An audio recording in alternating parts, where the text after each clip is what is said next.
In the divided town of Camden Springs, a single act of brutality sets off a chain of events no one could have predicted. When Daryl Johnson, a black man in a wheelchair, is attacked by a white police officer, the town explodes with anger, secrets, and a fight for justice. Isaac Porter, a grief-stricken teacher, is reluctantly pulled into the fray. He knew Daryl as a friend, but racial divisions and years of silence have torn their bond apart. Now, as Isaac begins to uncover long-buried truths about the town's corrupt history, he is faced with difficult questions about forgiveness, justice, and his own guilt. But instead of seeking revenge, Daryl chooses a surprising path of reconciliation, one that could either heal or destroy Camden Springs forever. As the town teeters on the brink of violence, Isaac must decide whether to fight for change or let his past keep him silent. In the quiet town of Camden Springs, the cracks of racial tension are beginning to show. When Daryl Johnson, a black man confined to a wheelchair, is violently attacked by a white police officer in broad daylight, the town is rocked by outrage. Caught on camera, the shocking act seems like a clear-cut case of police brutality. But as the investigation unfolds, it becomes clear that this is far from an open-and-shut case. Isaac Porter, a grieving high school teacher who once fought for justice, finds himself reluctantly pulled back into the fray. He knew Daryl years ago, back when they were childhood friends. Time and unspoken racial divides splintered their bond. But now, Isaac can no longer ignore the call to stand up for what is right. As he begins to dig into the case, Isaac is stunned to discover that Daryl's paralysis wasn't caused by an accident, but by a brutal encounter with the same officer years before. As the town erupts into bitter divisions, Isaac uncovers long-buried secrets that reach deep into Camden Springs' past, threatening to expose a decades-long conspiracy within the police force. But the real shock comes when Daryl, rather than seeking revenge, chooses a path no one expected, one of forgiveness and reconciliation. Torn between a desire for justice and the power of healing, Isaac must confront his own beliefs about justice, race, and what it truly means to forgive. Broken Wheels is a gripping and emotional tale of friendship fractured by prejudice, the unyielding search for truth, and the power of redemption. With a startling twist that will leave readers questioning the nature of justice, this novel dives deep into the heart of a town and a nation divided by race and history. Isaac Porter, in his early 50s, is tall and slightly stooped from years of stress and grief. His hair is gray, with lines of sadness etched around his deep brown eyes. He wears simple, worn clothes that reflect his quiet, nearly invisible presence in the world. A beloved high school teacher who fought for racial equality in his community, Isaac became emotionally withdrawn after losing his wife in a tragic car accident 2 years ago. He was once close friends with Daryl Johnson, but their relationship faded over time, largely due to the racial divisions that permeated the town. His guilt over the lost connection is reignited when Daryl's case comes to light. Daryl Johnson, in his early 40s, muscular despite being in a wheelchair. His face is weathered but gentle, with deep brown eyes that convey pain and resilience. His dark skin is marked by a scar on his jaw, a remnant of past violence. His wheelchair is sturdy and well-used, an extension of his body. Daryl was once a star athlete before an altercation with Officer Daniels left him paralyzed from the waist down. Despite the tragedy, he has built a life as an activist and mentor for disabled youth. His unexpected forgiveness of Daniels is rooted in a deep belief in restorative justice, a philosophy he developed through years of reflection and personal growth. Officer Ray Daniels, in his late 40s, has a broad-shouldered, stocky frame that gives him an imposing presence. His face is hardened, with cold blue eyes and a tightly clenched jaw. His uniform is always immaculate, as if he wears it to maintain control over his surroundings. A police officer with a long history of racially motivated violence, Daniels comes from a family steeped in law enforcement in the city. His prejudice is deeply ingrained, stemming from his upbringing. The incident with Daryl years ago set off a chain of events that led to his current brutal behavior. Beneath his outward hatred, Daniels hides a past trauma that connects him to Daryl in unexpected ways, making his eventual redemption complex and surprising.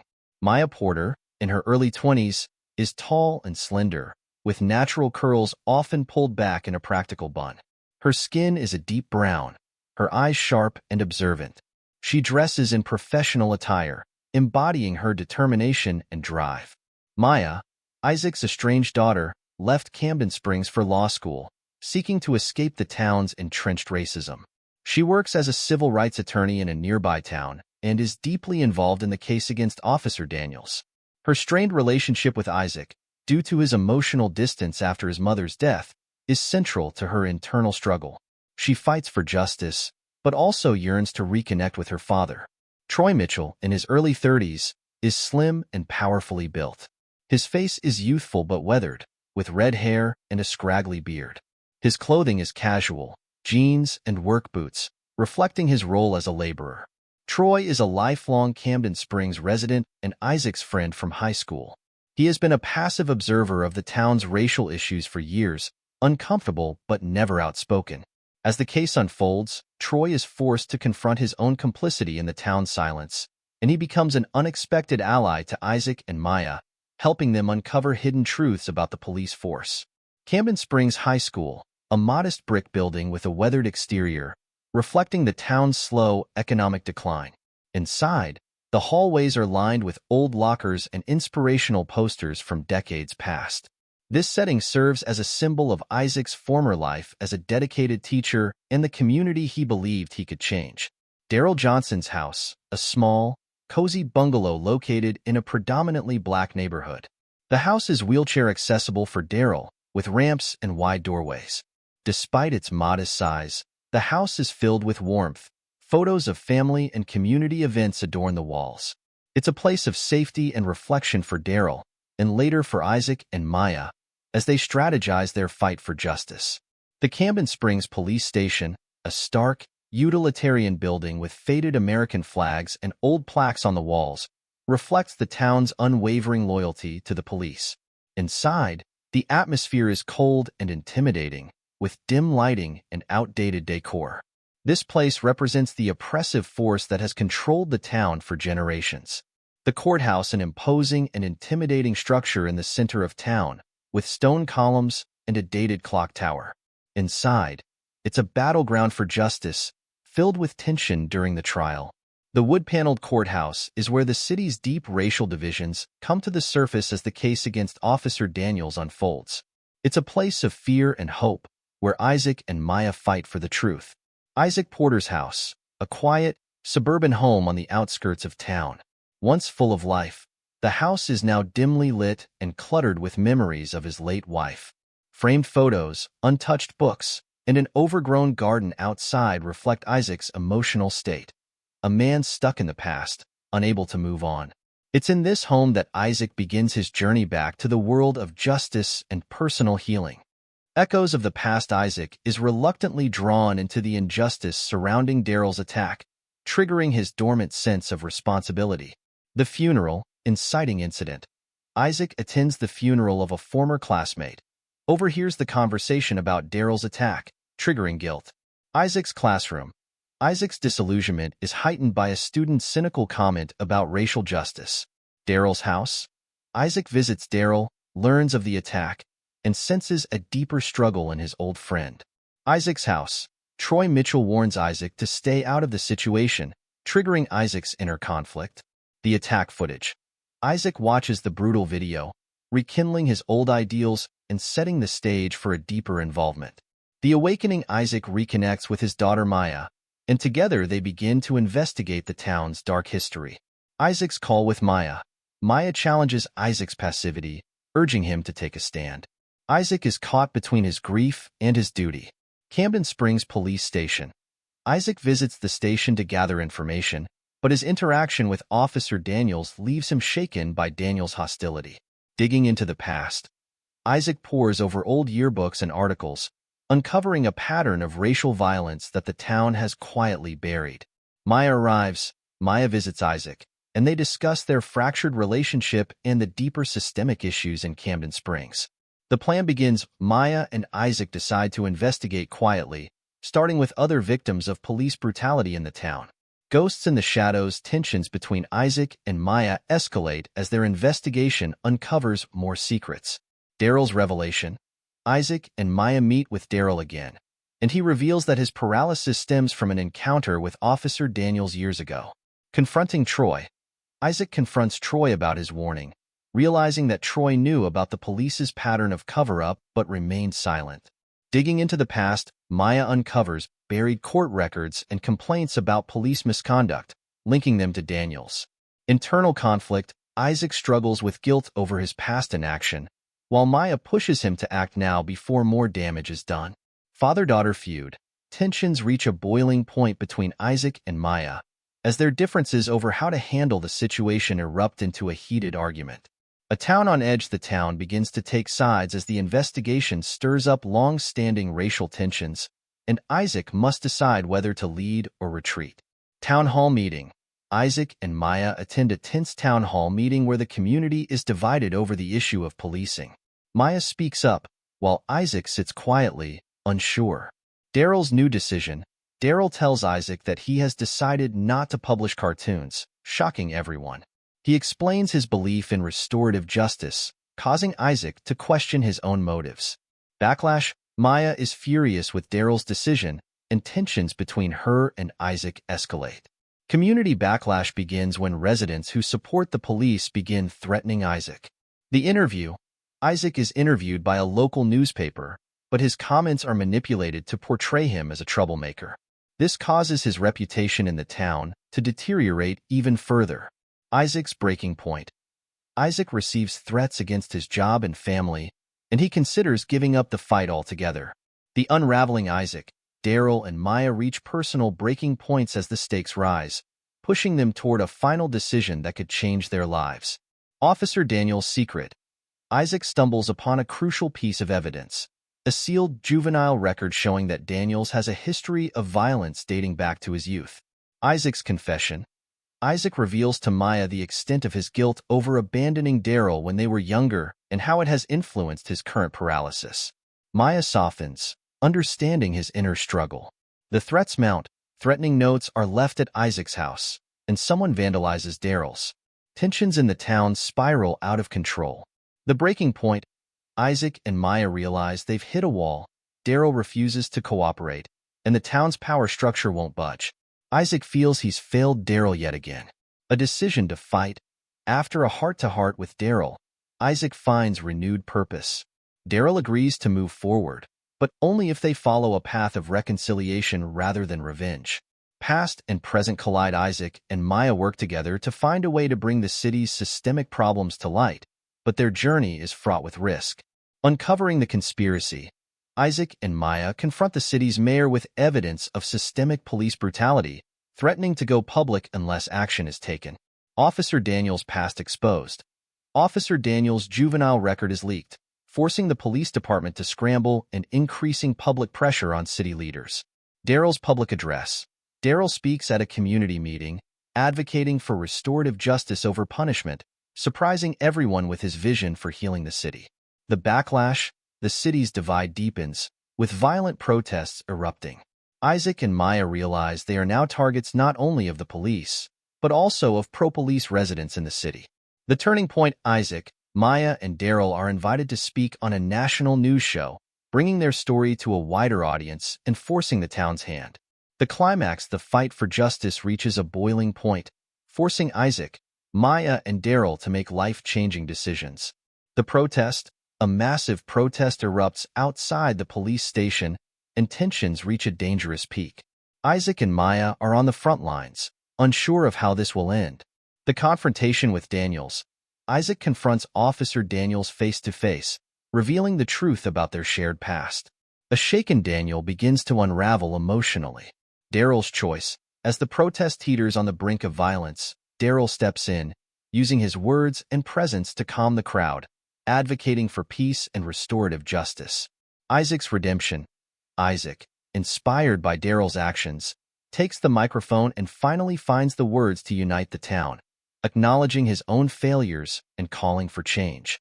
Daniels' arrest. In a twist, it's revealed that Daniels was arrested for a different crime, one tied to the conspiracy Isaac and Maya uncovered. His past finally catches up with him. A new beginning. The aftermath of the protest leaves the city in a fragile state, But Isaac and Daryl move forward, having learned hard lessons about justice, forgiveness, and reconciliation. The aftermath: the city is still reeling from the events, but the police department begins to reform, and the mayor calls for investigations into past misconduct. Isaac and Maya reconnect. Isaac and Maya sit down for a quiet conversation, their relationship healing after everything they've been through. Maya finally understands the complexities of her father.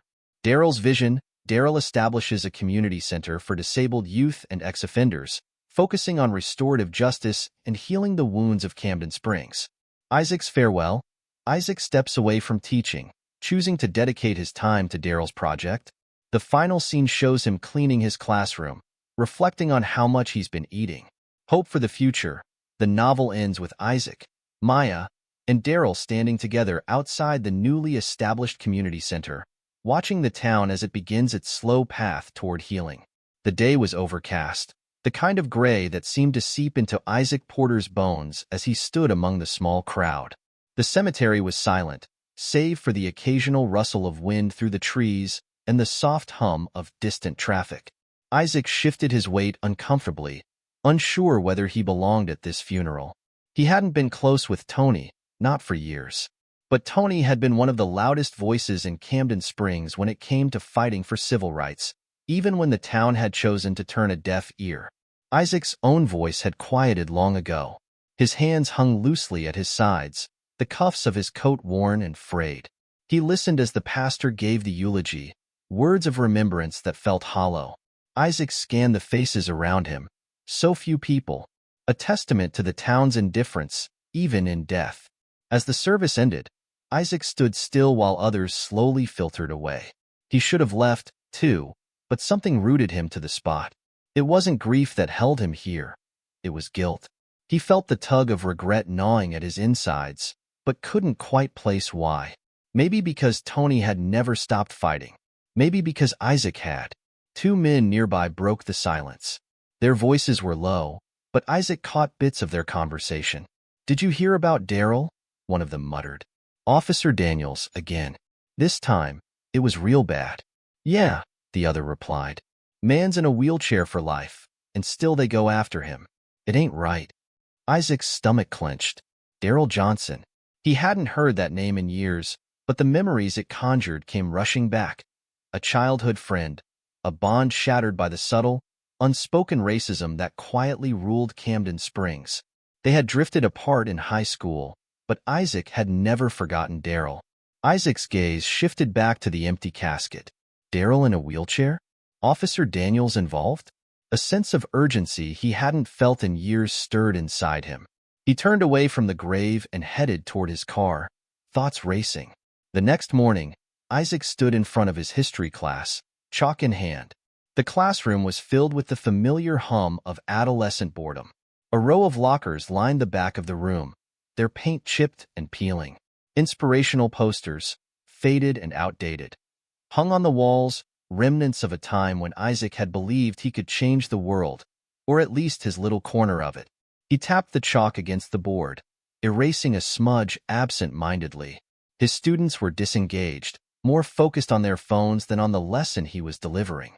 Isaac cleared his throat and posed a question to the class. "So, what do you think justice means in this context?" he asked, pointing to a passage from the textbook about civil rights movements in the 1960s. A girl in the back shrugged, her tone flat. "Justice? It's whatever people say it is. Doesn't really change anything, though." Isaac's heart sank. The girl's comment hit harder than it should have. He saw the cynicism in her eyes, reflected in the way she slouched in her chair, uninterested in the past or the present. How had he become so disconnected from the ideals he once championed? The question wasn't just about civil rights anymore. It was about Camden Springs, about Daryl, about the unspoken divides that had torn the town apart. He tried to push the thought away, but it lingered. After class, Isaac sat at his desk, staring at the clock. The conversation from the funeral gnawed at him. He couldn't just let it go. His fingers hovered over his phone for a moment before he decided. He had to visit Daryl. Isaac hadn't been to Daryl Johnson's neighborhood in years, and as he drove through it, he could see how time had taken its toll. The houses were smaller here, their exteriors cracked and fading, and the streets themselves felt quieter, heavier. Daryl's house was no exception. A small, modest bungalow with a ramp leading up to the front door. Isaac parked on the street and hesitated. What would he even say after all these years? He forced himself to walk up the ramp and knocked on the door. A few moments later, the door opened, and there was Daryl, seated in his wheelchair. Isaac was taken aback, not just by the wheelchair but by the weathered look on Daryl's face. He hadn't aged badly, but the years and whatever pain he carried had left their mark. "Isaac Porter," Daryl said, a hint of surprise in his voice. "Long time." Isaac shifted awkwardly. "Yeah, it's been a while. Mind if I come in?" Daryl nodded and moved aside, letting Isaac step into the house. The interior was warm and inviting, filled with family photos and memories. But it was quiet, almost too quiet. They exchanged small talk for a few minutes, catching up on surface-level details of life. But Isaac couldn't avoid the real reason he had come. "I heard about what happened," Isaac said finally, "with Officer Daniels. You okay?" Daryl chuckled, though there was no humor in it. "That depends on what you mean by okay." Isaac felt a knot tighten in his chest. "I don't understand. You've been in a wheelchair all this time?" "Yeah, since high school. That's when it all started." Isaac couldn't find the words.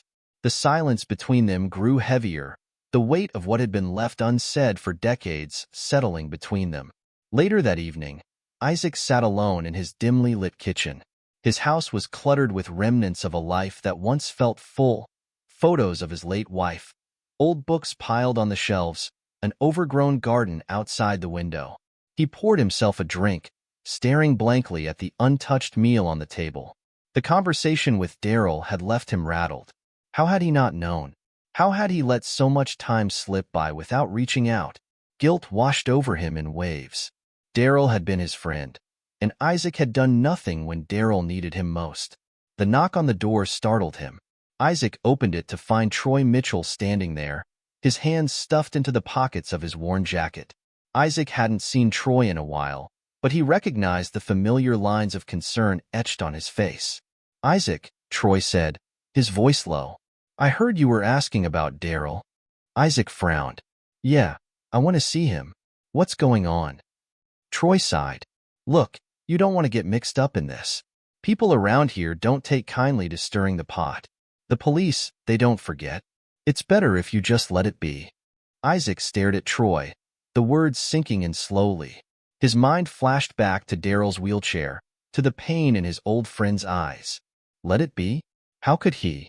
The next day, Isaac sat in his classroom during lunch break, his phone buzzing on the desk. It was a message from his daughter, Maya. They hadn't spoken in weeks, their relationship strained since his wife's passing. But the subject line caught his eye. "Dad, you need to see this." Isaac opened the link. It was a video. Shaky, handheld footage of the incident with Daryl.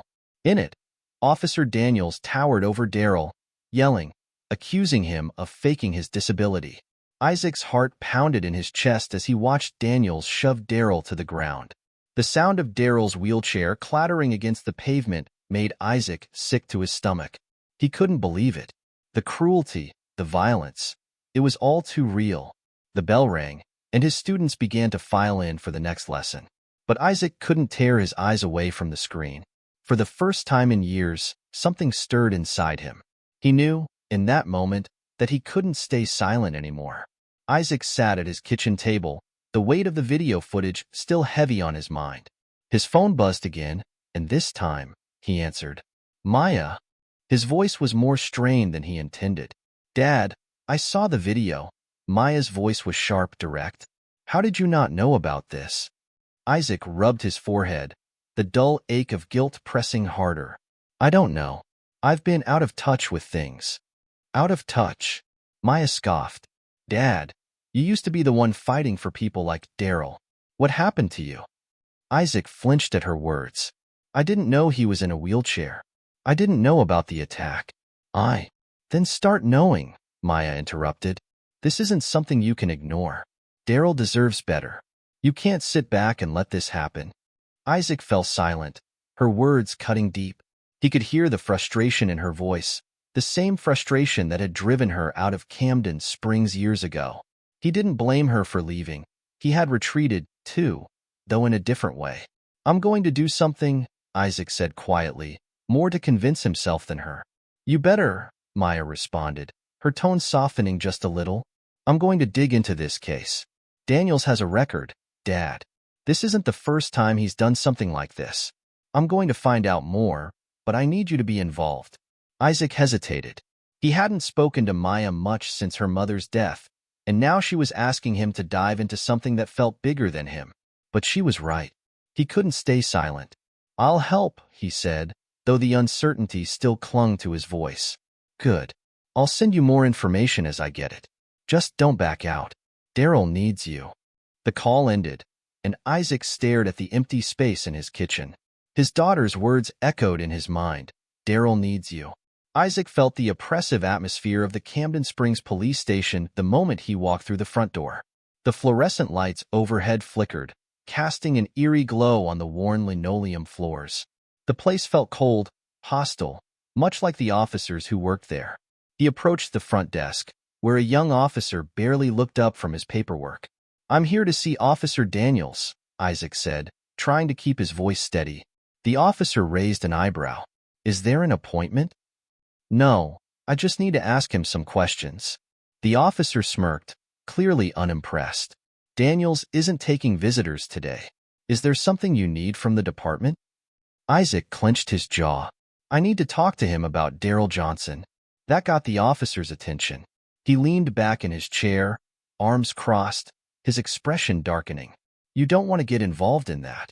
Trust me." Isaac stood his ground, but his heart pounded in his chest. He could feel the tension rising, the unspoken threat lingering in the air. Before he could respond, Officer Daniels appeared from a side office, his broad frame filling the doorway. His eyes narrowed as they landed on Isaac, and the room seemed to grow colder. "Porter," Daniels said, his voice dripping with disdain. "What brings you here?" Isaac felt a surge of anger, but kept his voice calm. "I came to ask you about Daryl Johnson." Daniels stepped closer, his presence intimidating. "Johnson's a liar and a troublemaker. He's been faking that disability for years, and now people like you want to make me the bad guy." Isaac's fists clenched at his sides, but he forced himself to stay composed. "I've seen the video, Daniels. What you did to him was wrong." Daniels' face twisted in a sneer. "You have no idea what you're talking about. This town's better off with people like him put in their place." Isaac's stomach churned, a deep sense of disgust rising within him. But he knew there was no point in arguing with someone like Daniels. The system had protected him for years. This was bigger than just one man. "I'm not done with this," Isaac said quietly, turning to leave. "Neither is Daryl." Daniels laughed as Isaac walked out, the sound echoing through the cold halls of the station. Later that evening, Isaac found himself sifting through old yearbooks, newspaper clippings, and articles he had collected over the years. The clutter of his once-forgotten study surrounded him as he pored over the town's history. It was a history that had always been there, lurking just below the surface, but he had chosen to look away. He found articles from decades past, headlines that should have raised alarms: "Camden Springs officer cleared in use of force case, local man found dead in police custody." The names were different, but the stories were the same. The patterns of violence and cover-ups had been happening for as long as he could remember. One particular clipping caught his eye, an article about a young Ray Daniels, back when he was still in high school. It mentioned a fight between Daniels and another student, the details vague, but it was enough to pique Isaac's curiosity. Isaac sat back in his chair, his mind racing. There was something here, something bigger than just Daryl's case. The town had buried these stories, kept the truth hidden for decades, and now he was starting to see it all unravel. He knew he needed help. He needed Maya. The next morning, Isaac opened his front door to find Maya standing on the porch, her arms crossed over her chest. She looked different than the last time he'd seen her. Taller, more composed, her sharp eyes scanning the familiar surroundings of her childhood home. "Dad," she said, her voice softer than it had been on the phone. Isaac stepped aside, allowing her in. "Maya, don't apologize," she cut him off. "We don't have time for that." I've been looking into Daniels, and what I've found is ugly. We need to act fast before the town buries this, like they always do. Isaac nodded, though he could feel the tension still simmering between them. Their relationship had never fully recovered after his wife's death, and now, the strain of everything happening with Daryl was pushing them further apart. They sat down at the kitchen table, Maya pulling out a stack of files. Daniels has a history. There are sealed records from when he was a juvenile, some violent altercations that the courts buried. It's no coincidence he ended up in law enforcement. Isaac flipped through the files, his heart sinking with every new piece of information. How did I not know about this? You didn't want to know, Maya said, her voice blunt but not unkind. None of us did. They fell into a tense silence, the weight of their shared guilt hanging heavy in the room. Finally, Maya spoke again. We need a plan. We can't take him down alone. Isaac looked at his daughter, seeing her determination, her fire. For the first time in a long while, he felt hope stir within him. Maybe, just maybe, they could do this together. Isaac and Maya spent the rest of the afternoon strategizing, mapping out their next steps. The files scattered across the table told a story of systemic abuse, but they needed more. They needed the voices of others who had suffered, the people who had been silenced by fear and intimidation. We start with Daryl, Maya said, tapping her pen against the table. But we need more than just him. We need to find other victims, other stories. Isaac nodded, feeling the momentum building. There's got to be others. This has been going on for years. Maya leaned back in her chair, her gaze focused on the ceiling as she thought. I'll handle the legal side. There's a way to expose Daniels, but it'll take time. In the meantime, you start reaching out to people in town. Find anyone who's been through this. Isaac felt a surge of purpose, something he hadn't felt in years. I'll start with Troy. He's been in town longer than most. He might know more than he's letting on. Maya gave a small nod of approval. Good. We need to move quickly. If we let this drag out, they'll bury it, just like they've done before. Isaac stood, the weight of years of complacency starting to lift from his shoulders. They had a plan. They had each other, even if their relationship was still fragile. And they had the truth on their side. As he walked Maya to the door, Isaac felt a strange mixture of fear and resolve. He knew this fight wouldn't be easy, but for the first time, he was ready to face it. Isaac and Maya stood on Daryl's front porch. The afternoon sun cast long shadows, but the air between the three of them felt even heavier. Isaac hadn't been able to get Daryl's eyes out of his mind since their last visit. Those eyes held too many secrets, too much pain. Today, Isaac hoped for more than just cryptic mentions of what had happened. He needed to know the truth. Daryl wheeled himself to the door and motioned for them to come inside. His house, as before, was neat but quiet, almost eerily so. The walls seemed to absorb their presence, making every word spoken feel like it was echoed back in accusation. So you've come for the truth, Daryl said, his voice resigned. He looked at Isaac and then at Maya, as if weighing whether he could trust them with what he was about to reveal. Whatever it is, we're here to help, Isaac said, trying to meet his old friend's gaze. I need to know, Daryl. I should have known before, but I didn't. I'm sorry. Daryl shook his head. Sorry won't fix anything, Isaac. But maybe it's time someone knew. Maya sat forward, her lawyerly instincts kicking in, prepared to absorb every detail. Daryl sighed deeply, his hand gripping the arm of his wheelchair, knuckles white. Ray Daniels and I. Our history didn't start with that video, Daryl began, his voice low and strained. It started years ago, when we were teenagers. We were in high school. Ray was already bad news back then. Everyone knew to stay clear of him. But one night, we crossed paths. I don't remember what started it. Maybe it was just that I was black, and he hated that. He started a fight, and I was stupid enough to fight back. Isaac's stomach dropped. He remembered hearing about an incident back in high school, but no one had mentioned Ray Daniels by name. He pushed me, Daryl continued, his voice thickening with emotion. We were near the bleachers, and I hit my back hard. Couldn't move after that. He got away with it, of course. His father was the police chief back then. They said it was an accident, that I slipped. But that was the day my life changed. That was the day I lost everything. Maya leaned forward, her face unreadable but her mind clearly racing. "You never told anyone?" Daryl scoffed bitterly. "Who would have believed me? No one cared then. No one cares now." Isaac sat in stunned silence. The weight of Daryl's revelation sank deep into his bones. All this time, he had been living with the guilt of abandoning his friend, not knowing that Daryl had been carrying even more than he'd imagined. "We're going to expose him," Maya said firmly. "We'll get the truth out, Daryl. We're not going to let this stay buried." Daryl's eyes softened, but there was still a wariness in his voice. "I hope you know what you're getting into." Isaac left Daryl's house with Maya, his mind spinning. The revelation of what had happened years ago, Daniel's role in Daryl's paralysis, left a deep, gnawing sense of guilt inside him. But before they could move forward with their plan, there was something else Isaac needed to know. They headed to Troy Mitchell's house. Troy had been in town longer than most, and Isaac suspected he knew more than he let on during their last conversation. If anyone had been aware of Daniel's patterns of violence and the police cover-ups, it would be Troy. Troy greeted them with a hesitant smile. "Isaac, Maya, what brings you here?" Isaac didn't waste time. "We need to talk about Ray Daniels." Troy's expression darkened immediately.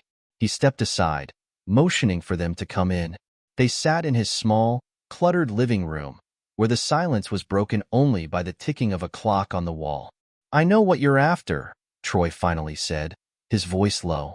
"And I'll tell you right now, you're digging into something dangerous." Isaac leaned forward, determined. "I don't care how dangerous it is. We need the truth, Troy." Troy ran a hand through his hair, his face etched with guilt. "I should have said something years ago. But this town, you don't speak up against people like the Daniels family. Their hold on this place is deeper than you think." "What happened with Daryl?" Maya asked, her voice calm but pressing. "Did you know?" Troy sighed heavily. "We all knew. Everyone in town knew Daniels was a bully, but his dad kept him protected. When the incident happened with Daryl, the whole thing was swept under the rug. They made it look like an accident. Nobody spoke up because they knew what would happen if they did." Isaac clenched his fists, anger boiling inside him. "So you let them get away with it? You let them destroy Daryl's life?" Troy's eyes flashed with guilt. "It wasn't that simple, Isaac. You know how things work around here. People who speak up disappear. I've seen it happen." Maya's voice was sharp. "We're not asking you to stay silent anymore. We're asking you to help us bring this to light." Troy looked between the two of them, his face torn. After a long pause, he finally nodded. "I'll help, but you have to understand. Once this starts, there's no going back." Isaac and Maya returned home late that evening, their minds racing from the conversation with Troy. The weight of the task ahead of them felt almost unbearable, but they knew they couldn't stop now. There was too much at stake. Maya spread out the documents they'd gathered on the kitchen table, and Isaac joined her, sifting through newspaper clippings and court records. It was clear from what they had found so far that the Daniels family had a long history of protecting their own, and Ray Daniels was no exception. Maya flipped through sealed juvenile records she had managed to uncover, her brow furrowed in concentration. "Look at this," she said, pointing to a police report from years ago. There was another incident involving Daniels before Daryl's injury, another fight. But it was never reported publicly. Isaac stared at the report, his heart sinking further.